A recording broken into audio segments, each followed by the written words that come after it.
दर्जी की जादुई मशीन। एक गांव में बाबूराम नाम का एक दर्जी रहता था। वो बहुत ईमानदार था।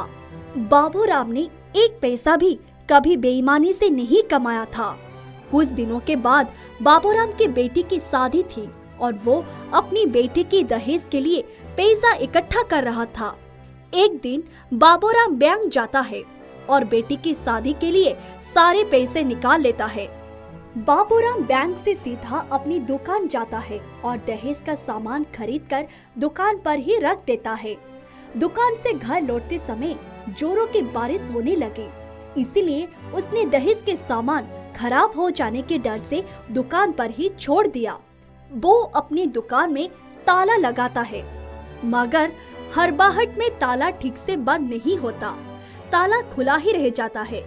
उसको लगता है कि ताला बंद हो गया है, इसीलिए वो अपने घर चला जाता है। रात में बाबूराम की दुकान की तरफ से कुछ चोर गुजरते हैं। उन चोरों की नजर बाबूराम की दुकान पर पड़ती है और उनको दुकान का ताला खुला हुआ नजर आता है। दुकान का खुला ताला देखकर वो चोर बहुत खुश हो जाते हैं। सारे चोर बाबूराम की दुकान में घुसकर सारे पैसे, कपड़े और मशीन उठाकर ले जाते हैं। जब बाबूराम सुबह अपनी दुकान पहुंचता है तो वो अपनी दुकान देखकर दंग रह जाता है। उसकी दुकान का सब कुछ चोरी हो चुका था। वो वहीं बैठकर अपना सर पकड़कर रोने लगा। वो ये सोच रहा था कि अब उसकी लड़की की शादी कैसे होगी। थोड़ी देर के बाद बाबूराम की दुकान पर उसके ग्राहक अपना कपड़ा लेने आते हैं। बाबूराम उनसे कहता है कि सारा कपड़ा चोरी हो चुका है, अब उसके पास कोई कपड़ा नहीं है। ये सुनकर सारे ग्राहक बाबूराम पर भड़क जाते हैं और कहते हैं कि अगर उनके कपड़े नहीं मिले तो वे बाबूराम की शिकायत पुलिस में कर देंगे। ये सुनकर बाबूराम बहुत डर जाता है और उनसे कहता है कि आप सब मुझे थोड़ा समय दे, मैं आप सबके कपड़े के मूल्य कुछ दिनों में ही चुका दूंगा। ये सुनकर सारे ग्राहक वापस चले जाते हैं। बाबूराम भी अपने घर चला जाता है। बाबूराम बहुत परेशान रहने लगा। एक दिन बाबूराम परेशानी की हालत में नदी के किनारे बैठा सोच रहा था कि वो अब अपनी बेटी की शादी कैसे करेगा और अपने ग्राहकों का पैसे कैसे चुका पाएगा, क्योंकि उसके पास एक ही सिलाई की मशीन थी जिसके द्वारा काम करके वो पैसे कमाया करता था। लेकिन अब उसके पास कमाई करने का कोई जरिया नहीं था। इसी परेशानी के कारण उसने खुदकुशी करने का फैसला किया। जिस नदी के पास वो बैठा हुआ था उसमें ही वो कूदने जा रहा था। बाबूराम जैसे ही नदी में कूदने चला, वैसे ही नदी से एक जल परी निकली और बाबूराम के सामने आकर खड़ी हो गई। जल परी ने बाबूराम से पूछा, तुम खुदकुशी क्यों करना चाहते हो? बाबूराम ने जल परी को अपना सारा किस्सा सुनाया। जल परी बाबूराम से बोली, किसी भी परेशानी का हल खुदकुशी नहीं होती। मेरे पास खुदकुशी के सिवा और कोई चारा ही नहीं बचा। खुदकुशी करके तुम्हारी आत्मा को कभी भी शांति नहीं मिलेगी। तो फिर आप ही बताइए कि मैं क्या करूं? क्या तुम फिर से दर्जी का काम शुरू नहीं करना चाहते हो? अगर मैं दर्जी का काम दोबारा शुरू कर भी दूं तो इतनी जल्दी पैसे कैसे कमा पाऊंगा और अपनी बेटी की शादी और कर्जदारों के कर्ज कैसे अदा हो पाएगा? मैं तुमको एक जादुई मशीन देती हूँ जिससे तुम एक कपड़ा पलक झपकते ही सिल पाओगे और कुछ ही दिनों में इतने कपड़े सिल जाएंगे कि तुम्हारी बेटी की शादी भी हो जाएगी और कर्जदारों की कर्ज भी अदा हो जाएगी।